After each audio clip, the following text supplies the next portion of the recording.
ॐ सहनावतु सहनौ भुनक्तु सह वीर्यं करवावहै तेजस्विनावधीतमस्तु मा विद्विषावहै। ॐ शान्ति शान्ति शान्तिः। ॐ पूर्णमदः पूर्णमिदं पूर्णात् पूर्णमुदच्यते पूर्णस्य पूर्णमादाय पूर्णमेवावशिष्यते। ॐ शान्ति शान्ति शान्तिः।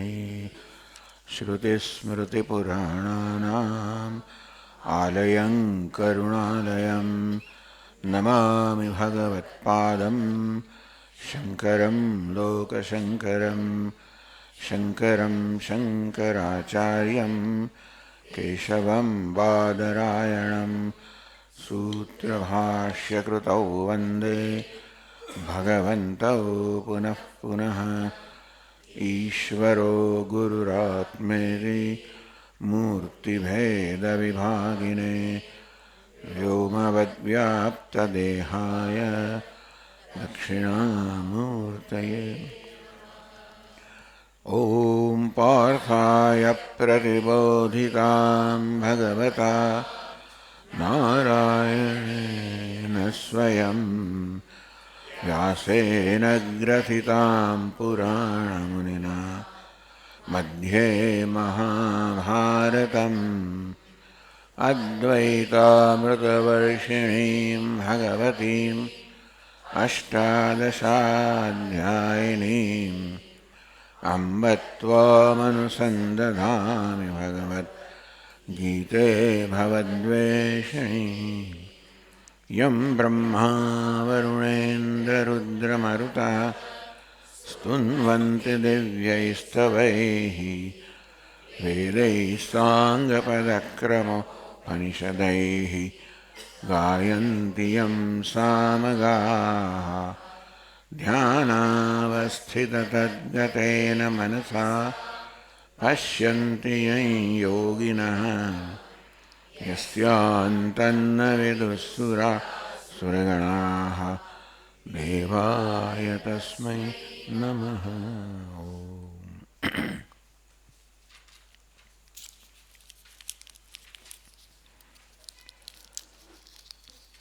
ભગવદ્ ગીતા આપણે શંકર ભાષ્ય સહિત અભ્યાસ કરવા માગીએ છીએ.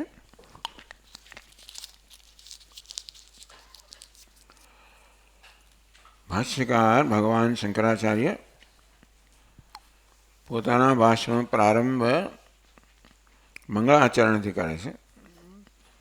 હંમેશા એવું બનતું નથી, પણ અહીં આપણે જોઈએ છીએ કે મંગળાચરણ માટે પણ એમણે એક શ્લોક પોતે રચ્યું નથી મંગળાચરણ, પણ બ્રહ્માંડ પુરાણમાંથી એક શ્લોક અહીંયા આગળ મૂકેલો છે મંગળાચરણ રૂપે. તો ચાલો આપણે એ શ્લોક વાંચીએ. પહેલા પાના પર પહેલો. ઓમ નારાયણ પરો વ્યક્તાત અંડમવ્યક્ત સંભવમ અંડસ્યાંતસ્ત્વમે લોકાઃ સપ્તદ્વીપા ચ મેદિની.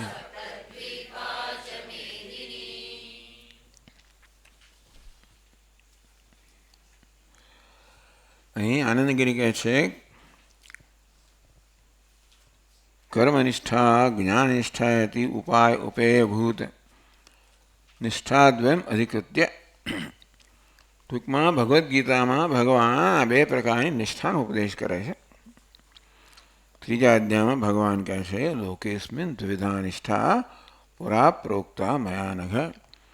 હે નઘ, હે નિષ્પાપ અર્જુન, પુરા અર્થાત સૃષ્ટિના પ્રારંભમાં કે શાસ્ત્રના પ્રારંભમાં બે પ્રકારની નિષ્ઠાનો ઉપદેશ કરેલો છે, કર્મનિષ્ઠા અને જ્ઞાનનિષ્ઠા. આમ તો એક જ નિષ્ઠાના આ બે તબક્કાઓ કહી શકાય. અર્થાત આપણે આધ્યાત્મિક ઉન્નતિના બે તબક્કા કહી શકાય. પહેલો તબક્કો છે કર્મનિષ્ઠા, એ તબક્કો છે જ્ઞાન નિષ્ઠા. એટલે ભગવાન બંને નિષ્ઠાનો ઉત્તમ રીતે ઉપદેશ કરે છે ભગવદ્ ગીતામાં. ઉપાય ઉપેય ભૂતમ, કર્મનિષ્ઠા છે જે પહેલો તબક્કો છે, એ જ્ઞાન નિષ્ઠા એ બીજો તબક્કો છે અને ઉપાય રૂપે છે. ઉપાય ઉપેય, કર્મનિષ્ઠા ઉપાય છે, જ્ઞાન નિષ્ઠા એ ઉપાયથી પ્રાપ્ત થનાર એનું ઉપેય કહેવાય. આ બે પ્રકારની નિષ્ઠાઓનો ઉપદેશ ભગવદ્ ગીતામાં ભગવાન કરે છે.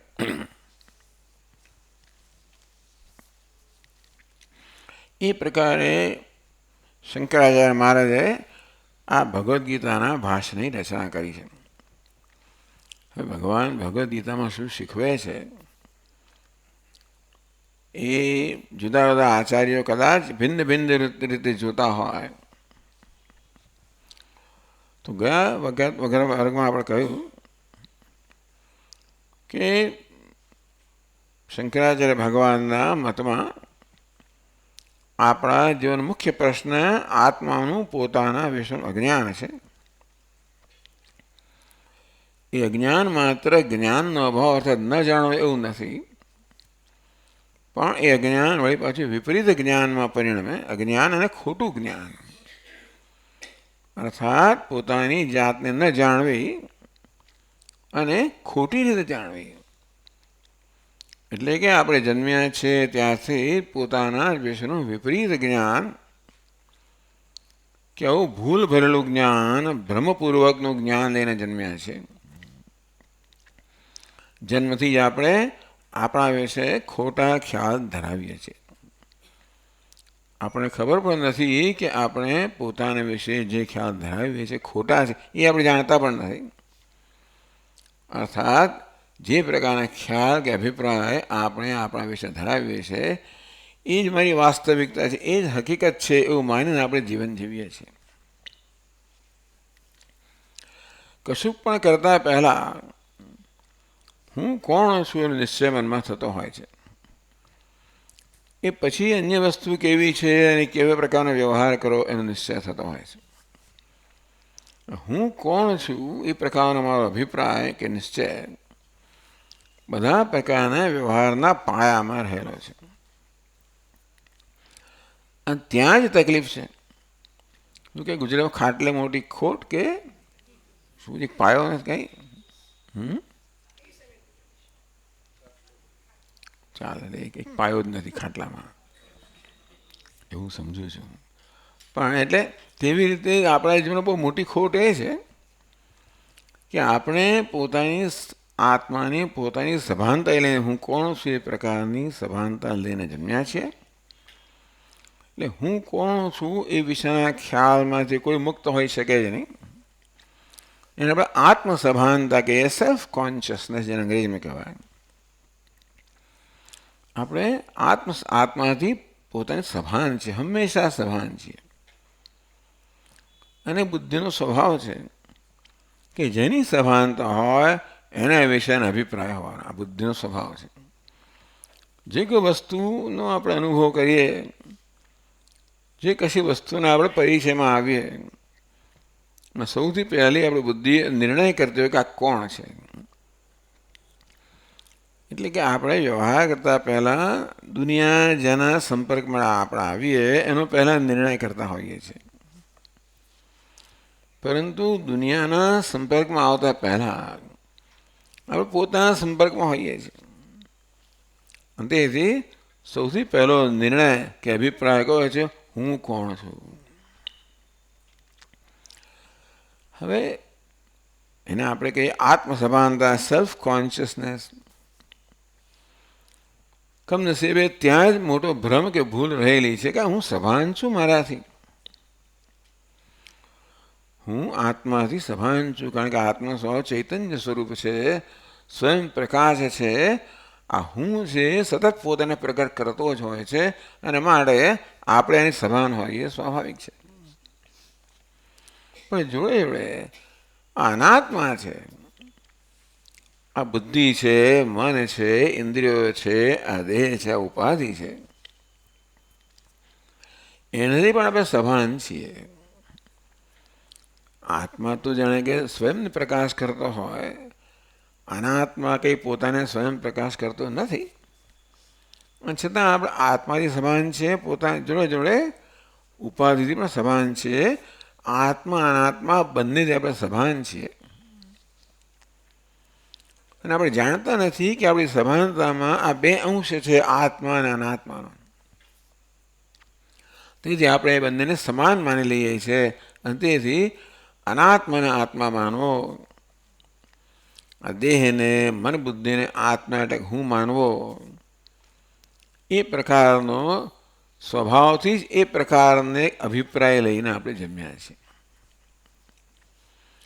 એટલે કે પહેલેથી પ્રારંભથી જ આપણા મનમાં પોતાના વિશેનો ભ્રમ છે. દેહને હું માનવો, મનને હું માનવું, બુદ્ધિને હું માનવી. પછી એની જે સંકળાયેલી વસ્તુને મારી માનવી. અહમ મમ, હું અને મારું, આ પ્રકારની સભાનતા હંમેશા આપણામાં હોય છે. અને તેથી એક બાજુ આપણે હુંને પણ જાણીએ છીએ કે હું ચૈતન્ય છું, બીજી બાજુ આ દેહ મન બુદ્ધિ જે હું નથી એને પણ હું માનું છું. આ પ્રકારની પરિસ્થિતિ આપણા જીવનમાં છે. પણ બિચારો દેહ છે, મન છે, બુદ્ધિ છે તો અત્યંત સીમિત છે, અત્યંત અલ્પ છે આ દુનિયાની સરખામણીમાં જોઈએ તો. તેથી એ દેહમાં, મનમાં, બુદ્ધિમાં અહંભાવને કારણે મારામાં આ પ્રકારની લાગણી સતત છે, હું અલ્પ છું, હું સીમિત છું.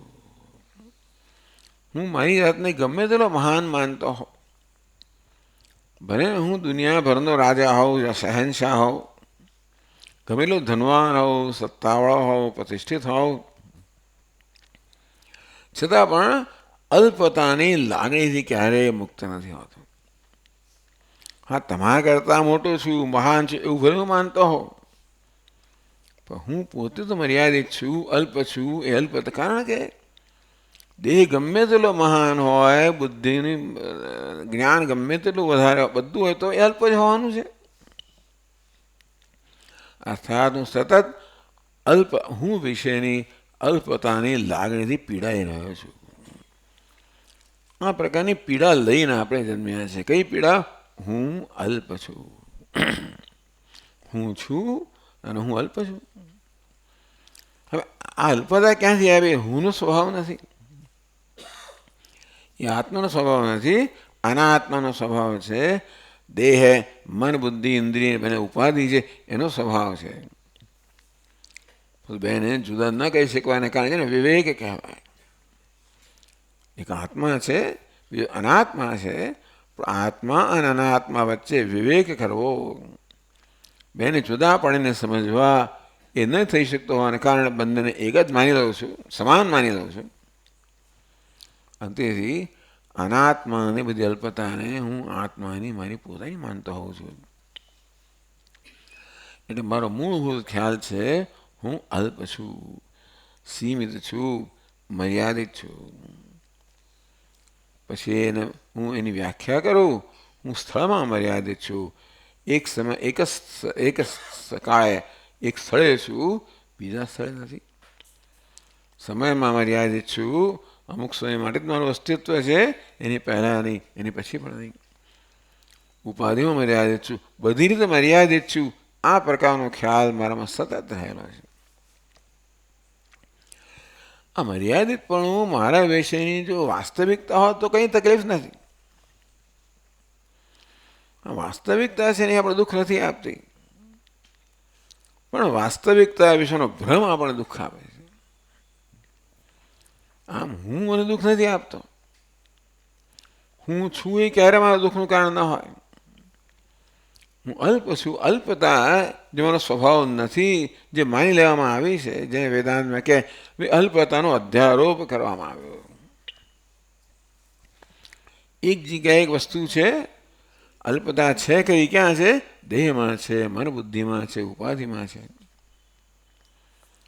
અને એને હુંની આત્માની અલ્પતા માની લઉં છું, એને અધ્યારોપ કહેવાય. અર્થાત અનાત્માની અલ્પતાનો આપણે આવી ભાષા વેદાંતની ભાષામાં વાત કરીએ તો કે આ અનાત્માની અલ્પતાનો આત્મા પર અધ્યારોપ કરવામાં આવે છે. એટલે ટૂંકમાં જે અલ્પતા એક જગ્યાએ છે બીજાની માનવામાં આવે છે. આવી સ્થિતિ છે. એમાં કોઈને કોઈ વિકલ્પ નથી. આ પ્રકારની વ્યવસ્થા લઈને જ આપણે જન્મ જ ના થાય. આપણે અપૂર્ણ ના હોઈએ તો જન્મનું કારણ જ નથી.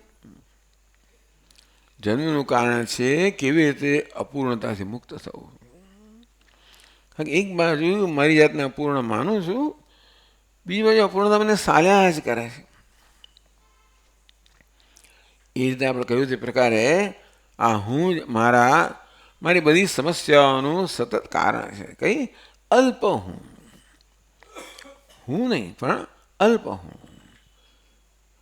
નસીબ જોગે એ અલ્પતા હુંનો સ્વભાવ નથી. એટલે ક્યારેક જો આપણે ગુરુજીના ઉપદેશ દ્વારા હું અને આત્મા અને અનાત્મા વચ્ચે વિવેક કરી શકીએ અને સમજીએ કે જે અલ્પતા છે, મર્યાદિતપણું છે, સીમિતતા છે, એ હુંનો સ્વભાવ નથી, તો કંઈ તકલીફ નથી.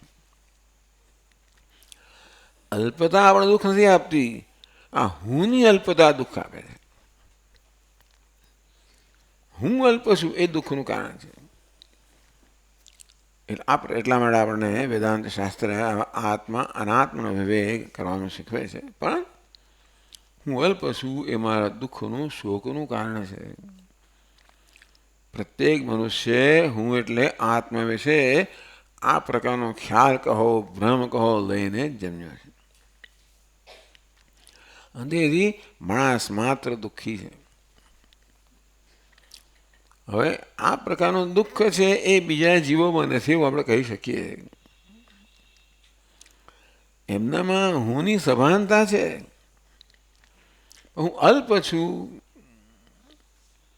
હું માનું છું એવી સભાનતા નથી. અલ્પ તો છે જ બિચારાઓ, પણ એવી સભાનતા નથી. એ અલ્પતાથી પીડાતા નથી. ભૂખથી પીડાતા હશે પ્રાણીઓ, ભૂખ તરસ પીડાય, એમને જો પૂરતી પીડા હશે. પણ ઊભી કરેલી પીડા, કઈ પીડા? હું અલ્પ છું, સીમિત છું, મર્યાદિત છું, એના માટે અસહાય છું. એક બાજુ મારી જાતને અલ્પ માનું છું અને બીજી બાજુ એ અલ્પતાને સ્વીકારી શકતો નથી. આ હુંની અલ્પતાને સ્વીકારી શકતો નથી અને મારે સતત મારા મનમાં સંઘર્ષ કોની? મારી પોતાની સાથે છે. મૂળ સંઘર્ષ મારો મારી સાથે, એટલે મારા વિશેનો જે ખ્યાલ છે એવા હું સાથે સતત મારો સંઘર્ષ છે. એમાંથી બધા બહારના સંઘર્ષ જન્મે છે. એટલે બહારના સંઘર્ષથી મુક્ત થવા માટે મૂળ સંઘર્ષ દૂર થવો જોઈએ. અલ્પતા સ્વીકારી નથી એટલે સતત હું મારી જાતને સ્વીકારતો નથી. મારી જાતને સ્વીકારતો નથી એટલા માટે પણ મારી જાત તિરસ્કારું છું. આમ હું અલ્પ છું અને માટે મને સ્વીકાર્ય નથી. તેથી આત્મ અસ્વીકાર, ક્યારેક આત્મ તિરસ્કાર પણ અમારામાં રહેલો છે. એટલે આ પ્રત્યેક મનુષ્ય આ પ્રકારની વસ્તુથી પીડાય છે. આત્માનો પોતાનો અસ્વીકાર, એ અસ્વીકાર ક્યારેક તિરસ્કારમાં પરિણમે. એટલે અંતેનો સતત સંઘર્ષ છે માણસ માત્રને. તો વિચાર કરો, પોતે જ પોતાને ના ગમતો હોય તો પછી બીજી વસ્તુ ગમે છે નહીં આપણને. દુનિયા ગમે તેનો પ્રયત્ન કરે બિચારી મને ખુશ કરવાનો, પણ ક્યાંથી ખુશ થવું? વેદાંત શાસ્ત્ર આ પ્રકારે આપણા જીવનમાં રહેલા દુઃખ કે શોકના કારણે આ પ્રકારે સમજાવે છે કે મારી પાસે કશું નથી માટે હું દુઃખી છું એવું માનું છું. કશું છે માટે દુઃખી છું એવું હું માનું છું. અર્થાત મારા સિવાયની અન્ય કોઈ વસ્તુ મારા દુઃખ કે શોકનું કારણ છે એવું માનું છું. કશી વસ્તુ નથી, જેમ કે ધન સંપત્તિ એ મારા દુઃખી છે એવી માન્યતા છે. કશી વસ્તુ છે પૂજ્ય સ્વામી મારો સાળો વગેરે એવું કંઈ છે એ મારા દુઃખનું કારણ હોય એવું માન્યતા ધરાવું છું. અને એની માટે આખી જિંદગી હું પ્રયત્ન જ કર્યા કરું છું કશીક વસ્તુને દૂર કરવાના, કશી વસ્તુને પોતાની કરવામાં. પણ જે મૂળ પ્રશ્ન છે એ તો અકબંધ જ રહી જતો હોય. એટલા માટે વેદાંતની, ભગવદ્ ગીતાની અત્યંત આવશ્યકતા છે. કે અર્જુન પાસે શું નથી? આમ જોવા જઈએ તો અર્જુન જે છે એ બહુ સિદ્ધ પુરુષ છે. બળ છે, સત્તા છે, પ્રતિષ્ઠા છે, કીર્તિ છે, બધું જ છે. અને અહીં તો આવવાનું છે. કદાચ મહાભારતનું યુદ્ધ પહેલાં એની પાસે ન હોય, પણ યુદ્ધ પછી બધું થવાનું જ છે. એટલે એવી કોઈ દુનિયાવી ખોટ નથી એનામાં. છતાં પણ અર્જુન બહુ શોકગ્રસ્ત છે. તમ તથા કૃપયાવિષ્ટમ અશ્રુપૂર્ણમ કુલેક્ષણમ. બીજા અધ્યાયમાં અર્જુનનું વર્ણન કરતા કહે છે સંજય કે બિચારી આંખમાં આંસુ આવી ગયા છે. પોતાની વિશે જ એને દયા કરી રહ્યો છે. આવી જાતની સ્થિતિ માણસ માત્રની છે. ભલે આપણે બહારથી આપણી આંખોમાં આંસુ બતાવીએ કે ન બતાવે, આપણે આપણી જાતને મોટે ભાગે શું કરીએ છીએ? કશા ને કશામાં વ્યસ્ત રાખીએ છીએ. એટલે અંદર મૂળભૂત સમસ્યા છે એનો સામનો કરવામાં આપણે ટાળીએ છીએ. એટલે આપણું જીવન મોટે ભાગે આપણી પોતાની ટાળવાની પ્રવૃત્તિમાં જ રહેલું છે. એને કે સેલ્ફ એસ્કેપ. કેવી રીતે મારી જાતનો સામનો કરવાનું ટાળવું, અને એ રીતે મારી જાતને એક અથવા બે પ્રવૃત્તિમાં વ્યસ્ત રાખવું. તમારું મન બીજા કશાકમાં વ્યસ્ત રહે, બિઝી રહે, અને તેથી મારે મારી જાતનો સામનો ન કરવો પડે. એટલા માટે આપણે એકલા રહેતા બહુ જ ડરતા હોઈએ છીએ. એકલો પડી જશે શું થશે? એકાંત અર્થાત મારે મારી જાતનો સામનો કરવો પડશે. તેને અત્યારે તો બહુ બધી વસ્તુઓ છે એટલે આપણી જાતને વ્યસ્ત રાખીએ. તેથી સેલફોન છે એટલે તમે આપણી જાતનો સામનો જરૂર જ નથી. કશા ને કશામાં તમે આ વિડીયો જુઓ, પેલું જુઓ, એમ કરીને કોઈક રીતે આપણા મનને આપણે પોતાનાથી દૂર રાખીએ છીએ. આપણી જાતનો સામનો કરતાં આપણે કોઈક ને કોઈ રીતે ટાળીએ છીએ. હવે એવી સ્થિતિ આવે કે આપણે ન કરી શકીએ તો શું થાય? અર્જુને પણ એ પ્રકારે જિંદગી ગાળી હશે જ્યારે અનેક બધી પ્રવૃત્તિઓમાં, અનેક સિદ્ધિઓમાં પાછળ પોતાની જાતને ટાળવાનો પ્રયત્ન તો હશે જ. પણ રણ મેદાનમાં એવી સ્થિતિમાં આવી ગયો જ્યારે પોતાની જાતને ટાળી શકે એમ ન હતો. એને તો ભગવાને કહ્યું નહીં છે, ભગવાન તો યુદ્ધ નહીં કરો, આપણે જતા રહે અહીંયાથી. સામાન્ય માણસ એમ માને કે આ પરિસ્થિતિ જ મારા દુઃખનું કારણ છે, મારે એને ટાળો. યુદ્ધ કરવાનું આવ્યું છે એ જ મારા દુઃખનું કારણ છે, આ પરિસ્થિતિ દુઃખનું કારણ છે, માટે એને આપણે ટાળો, ભાગી જાય અહીંયાથી. પણ ભગવાને સહકાર આપ્યો જ નહીં. સામાન્ય રીતે તો ભગવાન અર્જુનને કેવું માનવું જોઈએ, ભગવાન સારથી છે અને અર્જુન માલિક છે.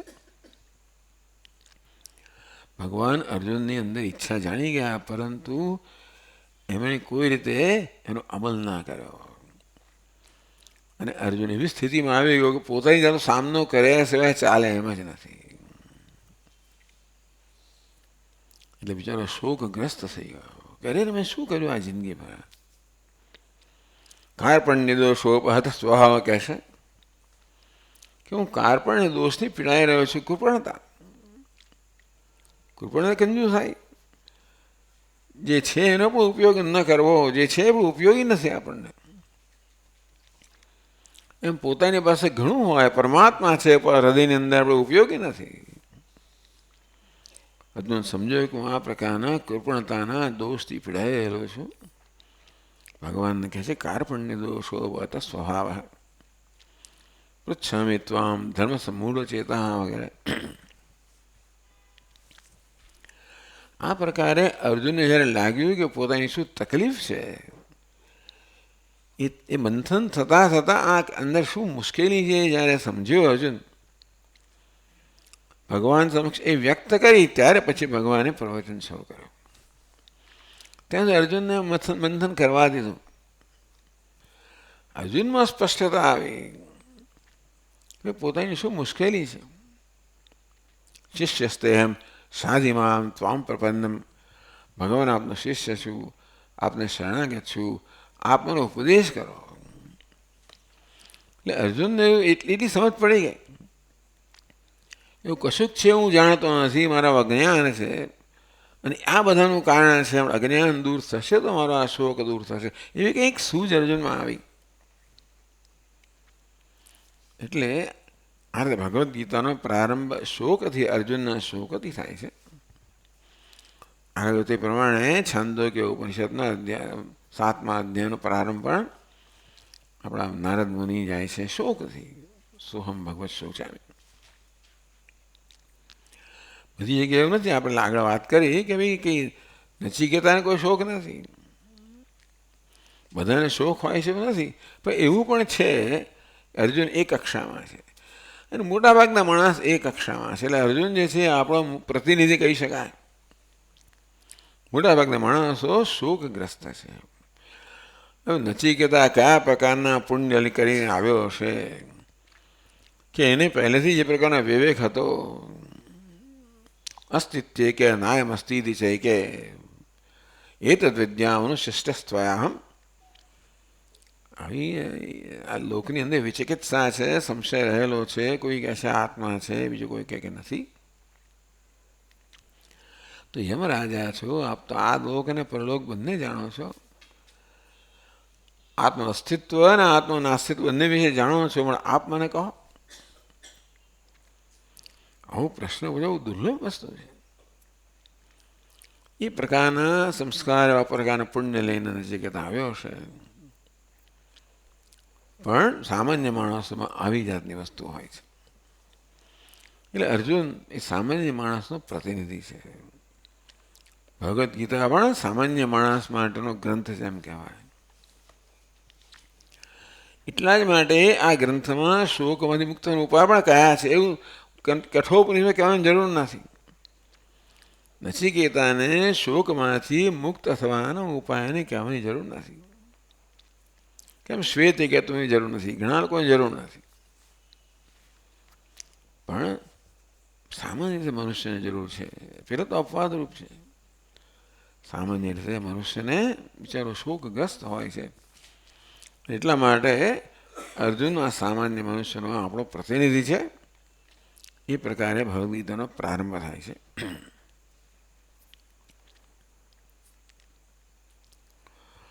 તો ભગવદ્ ગીતાનું ભાષ્ય રચતા પહેલાં મેં કહ્યું પ્રમાણે ભાષ્યકાર મંગલાચરણ કરે છે. કે એવો નિયમ નથી કે ભાષ્યનો આરંભ મંગલાચરણથી થાય. બહુ ઓછી જગ્યાએ તૈત્રીય ઉપનિષદમાં છે, ક્યાંક ક્યાંક છે, બાકી મોટે ભાગે અને કંઈક માંડવ્ય ઉપનિષદમાં લાંબા ચોડા શ્લોકો લખ્યા છે બધા. પણ નહીંતર સીધું જ શરૂ કરી દીધું મહારાજ. અહીં પણ મંગલાચરણ શ્લોક પોતે નથી રચ્યો. એક પુરાણમાંથી, બ્રહ્માંડ પુરાણમાંથી આ શ્લોક પસંદ કરી મૂક્યો છે. બહુ આશ્ચર્યની વાત છે, પણ એવું છે કે મંગલાચરણ રૂપે ભાષ્યકાર ક્યાંકથી શ્લોક છે જે અહીંયા મૂકે છે.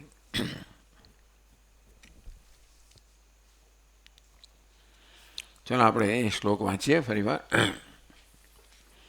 ઓમ નારાયણ પરો વ્યક્તાત અંડમવ્યક્ત સંભવમ અંડસ્યાંતસ્ત્વમે લોકાઃ સપ્તદ્વીપા ચ મેદિની.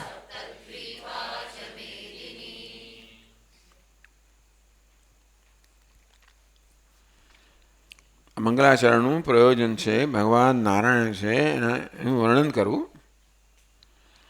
ઓમ નારાયણ પર અવ્યક્તાત. નારાયણ અવ્યક્તાત પર. ભગવાન નારાયણ છે, અવ્યક્ત કરતા પર છે, ચઢિયાતા છે. અવ્યક્ત એટલે કે કારણ, કાર્ય છે એ વ્યક્ત છે અને કારણ સામે તો અવ્યક્ત હોય.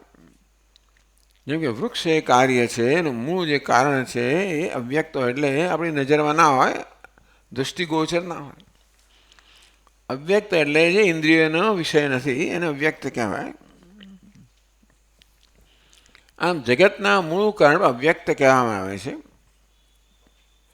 અવ્યક્ત કહો, પ્રકૃતિ કહો, માયા કહો.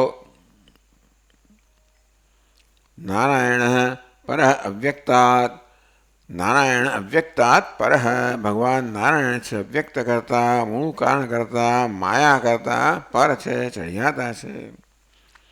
યક્ષરાત પરત પર, મુંડકોપનિષદમાં કહેવામાં આવ્યું અક્ષરાત પરત પર, પરત અક્ષરાત પર.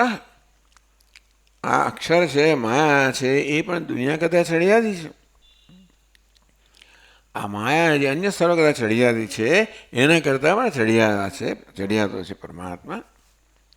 એ અહીં કે એવું જ અહીં કહેવામાં આવ્યું નારાયણ પર અવ્યક્તાત, ભગવાન નારાયણ છે અવ્યક્ત કરતા, માયા કરતા પર છે, ચડિયાતા છે.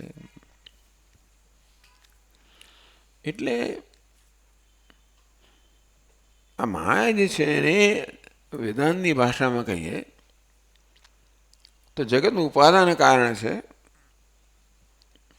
પરમાત્મા જગતનું કારણ છે ખરો,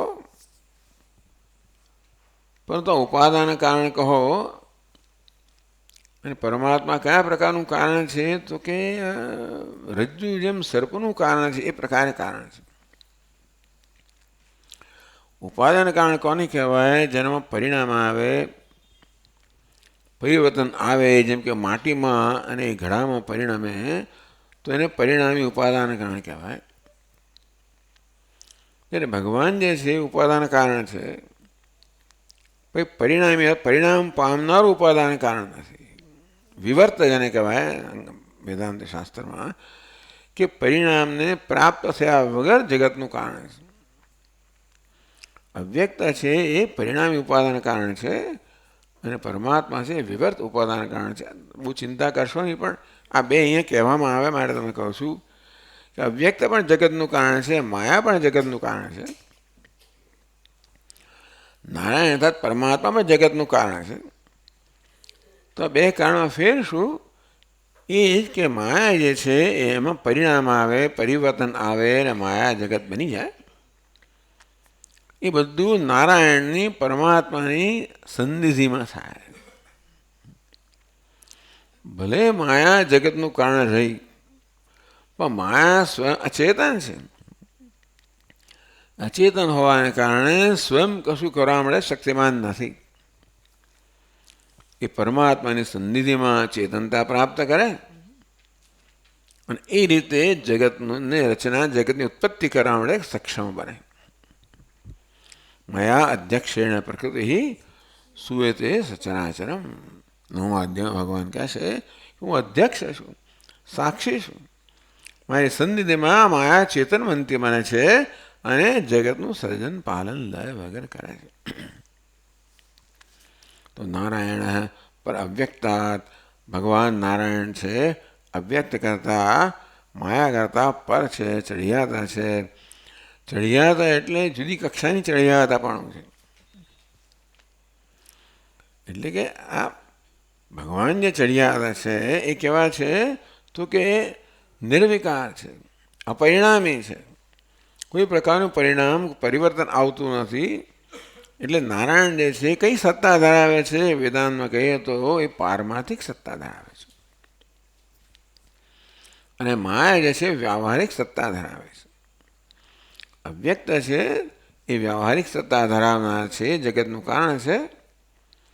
એ ક્યારે પોતાનું કાર્ય કરી શકે? નારાયણની ચૈતન્યની સન્નિધિમાં. ચૈતન્ય પણ કારણ કહેવાય અને આપણે પારમાર્થિક કારણ કહીએ, આ વ્યાવહારિક કારણ છે. બહુ ચિંતા કરશો નહીં, કદાચ આ ધીમે ધીમે આ બધી વસ્તુ સ્પષ્ટ થશે. આ તો પહેલા શ્લોકમાં આવું આવ્યું એટલે આપણે કંઈક કહેવું પડે છે. નારાયણ અવ્યક્તાત પર. આ નારાયણ છે અવ્યક્ત કરતાં માયા કરતાં પર છે, ચડિયાતો છે. કઈ રીતે? એનું અધિષ્ઠાન છે. આ નારાયણમાં કારણ છે, એને અધિષ્ઠાન કારણ કહેવાય, અને માયાને કારણ કહેવાય, માયાનું ઉપાદાન કારણ કહેવાય. તો માયા સ્વયં ક્યારે સક્રિય બની શકે? પરમાત્માની સન્નિધિમાં. પરમાત્મામાંથી, નારાયણમાંથી ચેતનતા પ્રાપ્ત કરે ત્યારે આ અવ્યક્ત કહો, માયા કહો, એ જગનું સર્જન પાલન લય કરી શકે. ભગવાન પોતે નથી કરતો, ભગવાનની સન્નિધિમાં થાય છે. મુખ્ય અર્થમાં કરનાર તો અવ્યક્ત કે માયા જ છે. અને છતાં માયા સ્વયં અચેતન છે. અચેતનથી કઈ થઈ ના શકે. એ ચેતનતા ભગવાનની સન્નિધિમાં પ્રાપ્ત કરે છે. એ દૃષ્ટિએ ભગવાનને પણ કારણ કહેવાય. ભગવાન કે મેં તો કશું કર્યું નથી, વાત સાચી જ છે. પછી ના હોય તો માયામાં ચેતનતા ના આવે, ના આવે તો માયા કંઈ ન કરી શકે. એ તો માયાને કારણ કહેવાય, નારાયણને પણ કારણ કહેવાય. એક પરિણામ ઉપાદાન કારણ છે, એક વિવર્ત ઉપાદાન કારણ છે. નારાયણ અવ્યક્તાત પરઃ, ભગવાન નારાયણ છે, અવ્યક્ત કરતા, માયા કરતા પર છે. હવે નારાયણ શબ્દનો અર્થ એ સમજાવે છે. આપો નારાયતિ પ્રોક્તા આપો વૈ નરસૂનવ. તો નારાહ એટલે જળને, જળ જ છે એને આપો નારાયતિ પ્રોક્તા. આપો વૈ નરસૂનવ. આ નર છે એટલે પરમાત્મા. એટલે આ નાર છે જે એ નર એટલે કે પરમાત્મા છે, એની ઉપજ છે. અયનમ તસ્યતમ. અને આ નાર છે એ ભગવાનનું અયન છે, માળને નારાયણ કહેવામાં આવે છે. તો આવો જે નારાયણ છે, અવ્યક્તાત અંડ સંભવમ. પછી અવ્યક્તમાંથી અંડ એટલે બ્રહ્માંડનું સર્જન થાય છે. અંડસ્યાંતસ્તુ ઇમે લોકાહ સપ્તદ્વીપા છે મેદિની. આ બ્રહ્માંડમાં બધા લોકો રહેલા છે, જેમાં આ 7 દ્વીપવાળી મેદિની પણ છે. આપણે રસ છે પૃથ્વીમાં, મેદિની એટલે પૃથ્વી. સપ્તદ્વીપા છે મેદિની. પૃથ્વીને સપ્તદ્વીપા કહેવામાં આવે છે, 7 દ્વીપવાળી છે. અને તો આ એક માત્ર શ્લોક ભગવાન અહીંયા શંકરાચાર્ય મહારાજે અહીંયા ઉદ્ધૃત કર્યો છે મંગલાચરણ. કારણ કે આ શ્લોકનો પ્રારંભ નારાયણ શબ્દથી થાય છે. મુખ્ય તો એ વાસ્તવમાં મંગલાચરણ છે. ભગવાન નારાયણના નામથી જ આ શ્લોકનો પ્રારંભ. બાકીની વસ્તુ સમજ્યા આવે કે નારાયણમાંથી અવ્યક્ત, અને અવ્યક્તમાંથી જગત થયું, એમાંથી મેદિની થઈ, પૃથ્વી થઈ. બરાબર. શું કારણ છે એમણે આ શ્લોક અહીંયા ઉદ્ધૃત કર્યો? હું માનું છું કે નારાયણ શબ્દથી પ્રારંભ થાય છે, માટે મંગલાચરણ છે એ ભગવાનના નામથી. એમનું મંગલાચરણની આ રીત કહો. કોઈ સ્વતંત્ર મંગલાચરણ તો કરતા નથી, પ્રાર્થના તો કરતા નથી. આ પ્રકારે નારાયણ જે છે નામ અને સ્મરણ અને ઉચ્ચાર માત્રથી, સ્મરણ માત્રથી એક મંગળ વ્યાપી જાય. એ રીતે મંગલાચરણથી એમ કહેવાય કે આ ભાષ્યનો પ્રારંભ થયો. ચાલો આપણે આગળ વધીએ. હવે બહુ સરસ ઉપોદ્ઘાત છે ભગવદ્ ગીતાનો. તો કહે છે આગળ ભાષ્યમાં, સ ભગવાન સૃષ્ટ્વા ઇદમ જગત તસ્ય ચ સ્થિતિમ ચિકીર્ષુઃ મરીચ્યાદીન અગ્રે સૃષ્ટ્વા પ્રજાપતીન પ્રવૃત્તિલક્ષણમ ધર્મમ ગ્રાહયામાસ વેદોક્તમ. શબ્દ આડાવાળા શબ્દો મૂકવામાં આવે છે. ટૂંકમાં બરો અન્વયનું બહુ ધ્યાન રાખવામાં આવ્યું નથી લખે ને ત્યારે. એટલે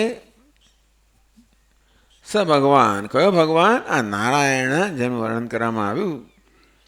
અવ્યક્ત કરતા માયા કરતા પર છે, માયાનું અધિષ્ઠાન છે એવો ભગવાન નારાયણ. સૃષ્ટવા એદમ જગત, આ જગતનું સર્જન કરીને તસ્ય ચ સ્થિતિમ ચિકીર્ષુ, ભગવાને જગતનું સર્જન કર્યું. સર્જન કર્યા પછી દરેક સર્જક ઈચ્છે કે પોતાનું સર્જન છે એ ટકી રહેવું જોઈએ, હંમેશ માટે એનું પાલન થવું જોઈએ, ટકી રહેવું જોઈએ. એટલે પોતે જે સર્જન કર્યું છે એ કેમ જળવાઈ રહે એની વ્યવસ્થા પણ સર્જન સાથે સાથે થાય. પછી આપણે સર્જન છોડી દઈએ, એના અંશે બી છોડી દઈએ એવું ભગવાન નથી કરતા. આ જગતનું સર્જન કરીને જગતનું પાલન કેમ થાય એની વ્યવસ્થા પણ ભગવાને જ કરેલી છે. તો મરીચ્યાદીન પ્રજાપતિન અગ્રે સૃષ્ટવા, બે પ્રકારના પ્રજાપતિ નું સર્જન કરે છે. આગળ ભાષ્ય કે દ્વિવિધો હિ વેદોક્ત ધર્મ, તો આ વેદની અંદર આ બે પ્રકારના ધર્મનો ઉપદેશ કરવામાં આવ્યો છે. પ્રવૃત્તિ લક્ષણ, નિવૃત્તિ લક્ષણ છે. પ્રવૃત્તિનું લક્ષણ છે એવો ધર્મ, નિવૃત્તિનું લક્ષણ છે એવો ધર્મ, આ બે પ્રકારના ધર્મનો ઉપદેશ વેદમાં કરવામાં આવ્યો છે. આપણે ત્યાં આવીશું ત્યારે જોઈશું. પણ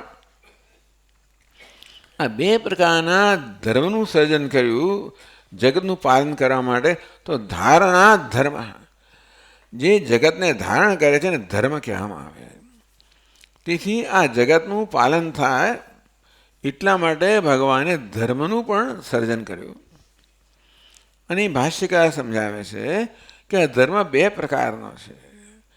એક પ્રવૃત્તિનું લક્ષણ છે એવો ધર્મ, અને નિવૃત્તિનું લક્ષણ છે એવું ધર્મ. આ જીવનની અંદર પણ બ્રહ્મચર્યાશ્રમ, ગૃહસ્થાશ્રમ, વાનપ્રસ્થાશ્રમ એ ત્રણ આશ્રમ છે એ પ્રવૃત્તિ લક્ષણ ધર્મ છે. સંન્યાસાશ્રમ જે છે, સંન્યાસ એ નિવૃત્તિ લક્ષણ છે. તેમ ભગવદ્ ગીતામાં પણ ભગવાન આ બે પ્રકારનો અથવા બે તબક્કાનો ધર્મ શીખવે છે. પ્રવૃત્તિ એટલે એવું નથી કે સંન્યાસી જ માત્ર નિવૃત્તિ લક્ષણ ધર્મનું પાલન કરે છે. એ નિવૃત્તિ શબ્દના બે અર્થ કરી શકીએ, આપણે જોઈશું આગળ. નિવૃત્તિ અર્થાત બધા કર્મનો ત્યાગ કરવો એક નિવૃત્તિ છે. ફક્ત કર્મ કરવું અને એમાં સ્વાર્થનો ત્યાગ કરવો. સામાન્ય રીતે જે કર્મ થતું હોય મનુષ્ય વડે સ્વાર્થ પ્રેરિત હોય છે. એ કર્મ દ્વારા હું કોઈ વ્યક્તિગત જે મારો ધ્યેય છે સિદ્ધ કરવા માંગતો હોઉં છું. ભગવાન સમજાવશે કે આ સ્વાર્થ છે એ બંધન કરનારી વસ્તુ છે. ભલે એમ કહેવામાં આવે તો કર્મ બંધન કરનારો છે, કર્મ બંધન કરનારો નથી, કશી વસ્તુ બંધન કરનારી નથી. જે બધું ભગવાને સર્જેલું છે બધું વ્યવસ્થિત છે, સરસ છે. આ સ્વાર્થ છે ને મનુષ્ય સર્જ્યો છે એમ કહી શકાય. સ્વાર્થ એટલે પોતાનું વ્યક્તિગત પ્રયોજન સિદ્ધ કરવાની દાનત અથવા એ પ્રકારની વૃત્તિ સ્વાર્થ. અને એવું હું માનું છું કે ભાઈ હું જે છું એ અધૂરો છું, ઊણો છું, અને તેથી અમુક વસ્તુ હું મેળવીશ તો જ હું પૂર્ણ થઈશ અને તેથી પૂર્ણ થઈશ. અને માટે આ પ્રકારના ખ્યાલથી માણસ બધા સ્વાર્થ પ્રેરિત કર્મ કરે છે. દરેક કર્મની પાછળ અમારું શું, આમ વ્યક્તિગત પ્રયોજન શું છે એનો એ ધ્યાનમાં રાખીને જ કર્મ કરવામાં આવે. મારું શું, તો આપણને એમ કે આ પ્રકારે કર્મ કરીને મારો સ્વાર્થ પૂરો કરવો એટલે હું સફળ થયો. આમ સામાન્ય રીતે મનુષ્ય સ્વાર્થની પૂર્તિમાં સફળતા જોતો હોય છે. ભગવદ્ ગીતા શીખવા માગે છે કે સ્વાર્થની પૂર્તિમાં સફળતા નથી, સ્વાર્થના ત્યાગમાં સફળતા છે. એવું કેમ કહો છો સ્વામીજી? ભાઈ સ્વાર્થની પૂર્તિમાં સફળતા એમ કેમ?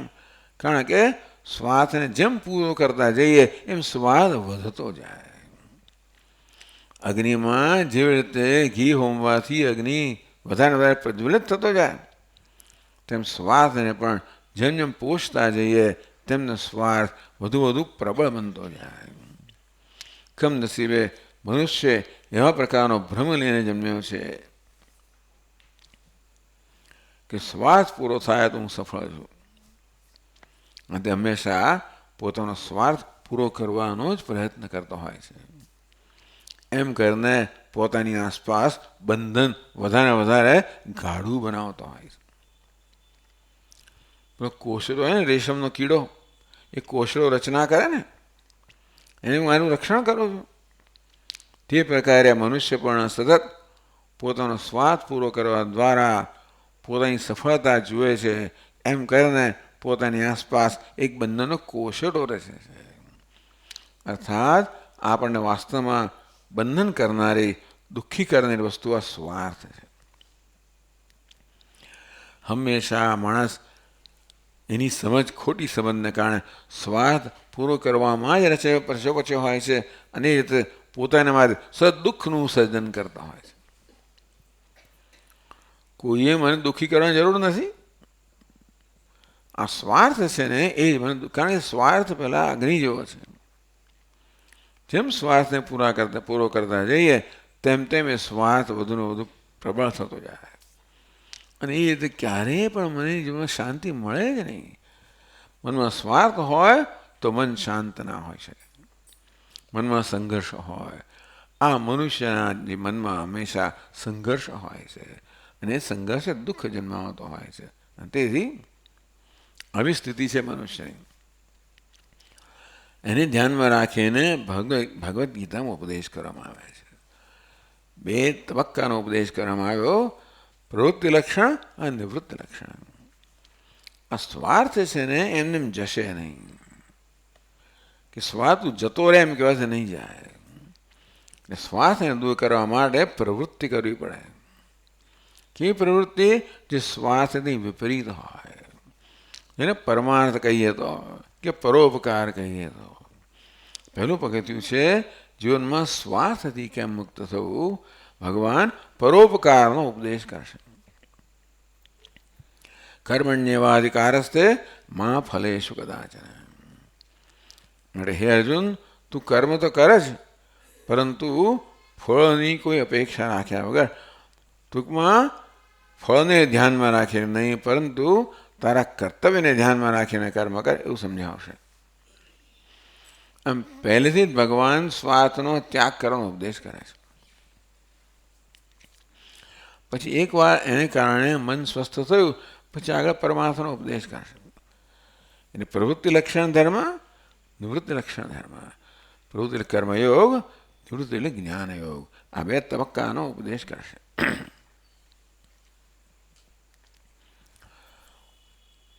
તો પ્રવૃત્તિ લક્ષણ બંને ધર્મ જે સરખી રીતે બંનેનું અનુષ્ઠાન થવું જોઈએ. એટલે પ્રવૃત્તિ, અને તેથી આપણી સમક્ષ કોઈ આદર્શ હોવા જોઈએ. એ પ્રકારના ધર્મનું યથાર્થ પાલન કરતા હોય એવો આદર્શ આપણી સમક્ષ હોય તો આપણે પણ એનું અનુસરણ કરી શકીએ, અને એ રીતે એ ધર્મનું આપણે પાલન કરી શકીએ. એટલે ભગવાને જ્યારે રચના કરે, પ્રજાપતિ મરીચ્યાદિન પ્રજાપતિન સૃષ્ટવા. આ મરીચ વગેરે પ્રજાપતિ જે ક્ષત્રિયો છે,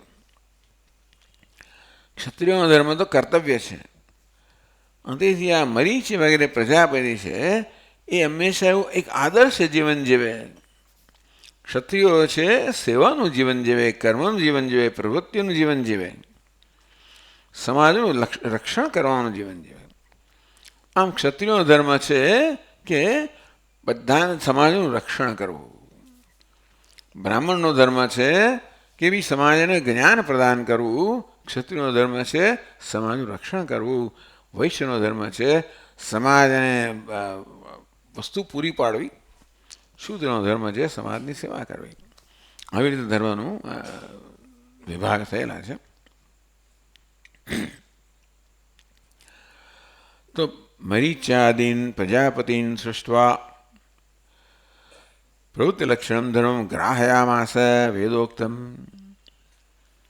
વેદોક્તમ વેદમાં જે કહેવામાં આવ્યો છે પ્રવૃત્તિ લક્ષણ ધર્મ એટલે કર્મ. તો વેદમાં પણ આ રીતે બે વિભાગ છે, કર્મકાંડ વિભાગ અને જ્ઞાનકાંડ વિભાગ. કર્મકાંડમાં આ પ્રવૃત્તિ લક્ષણ ધર્મ કહો, કર્મયોગ કહો એનો ઉપદેશ છે કર્મકાંડમાં, અને જ્ઞાનકાંડમાં જ્ઞાનનો ઉપદેશ છે. એટલે પહેલાં પ્રવૃત્તિ લક્ષણ એટલે બ્રહ્મચર્ય આશ્રમ, ગૃહસ્થાશ્રમ, વાનપ્રસ્થાશ્રમ, અને પછી નિવૃત્તિ લક્ષણ ધર્મ. આમ દરેકમાં નિવૃત્તિ છે તો ખરી જ, શ્વાસની નિવૃત્તિ તો છે, પછી વડે કર્મ નિવૃત્તિ સંન્યાસમાં છે, કર્મની પણ નિવૃત્તિ છે.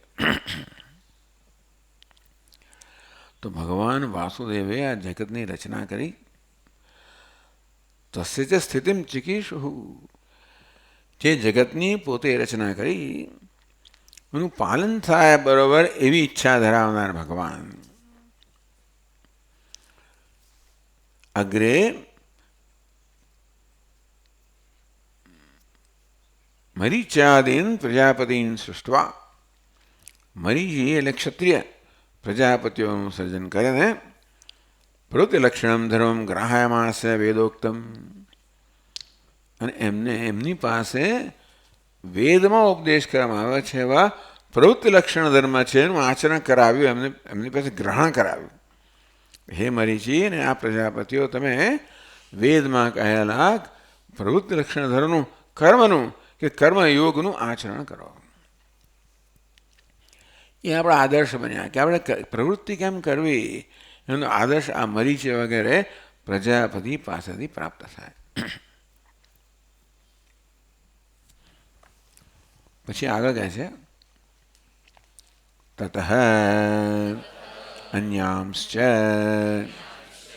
સનક સનંદનાદીન ઉત્પાદ્ય નિવૃત્તિ ધર્મમ જ્ઞાન વૈરાગ્ય લક્ષણમ ગ્રાહયામાસ. તો અન્ય એમના કરતા અન્ય પ્રવૃત્તિ લક્ષણ ધર્મ છે, પ્રવૃત્તિ કરનાર લોકોનો સ્વભાવ એક પ્રકારનો હોય, અને નિવૃત્તિ જે છે એનું આચરણ કરવાનો સ્વભાવ જુદા પ્રકારનો હોય.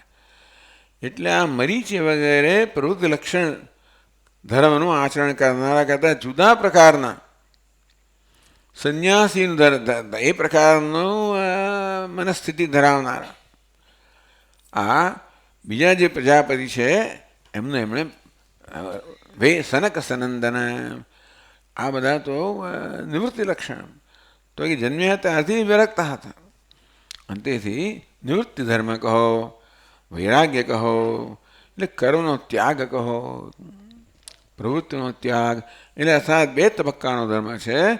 પહેલો તબક્કો છે પ્રવૃત્તિ, બીજો તબક્કો છે નિવૃત્તિ.